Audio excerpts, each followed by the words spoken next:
देखिए, यहाँ के युवा पिछले 6-7 वर्षों से बहुत ही सराहनीय काम कर रहे हैं। पीछे इनके कार्यक्रम में मैं आया था। यहाँ कोचिंग भी बच्चों की होती है, नशा से कैसे मुक्त रखा जाए इसके लिए भी ये प्रयत्न करते हैं। स्पोर्ट्स में भी यहाँ के बच्चों ने कीर्तिमान स्थापित किया है। उनकी इच्छा थी कि एक ऑडिटोरियम बने जिसमें ये लोग सांस्कृतिक कार्यक्रम, बाकी वाद विवाद, कोई सेमिनार कर सकें।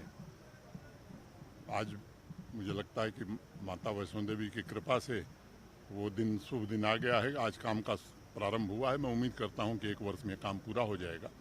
यहाँ का जो विद्यालय है वो भी नवीनतम ढंग से टेक्नोलॉजी से युक्त बनाया जाएगा और स्पोर्ट्स फैसिलिटी भी यहाँ डेवलप की जाएगी ताकि यहाँ के नौजवान स्पोर्ट्स में भी अपना योगदान दे सकें।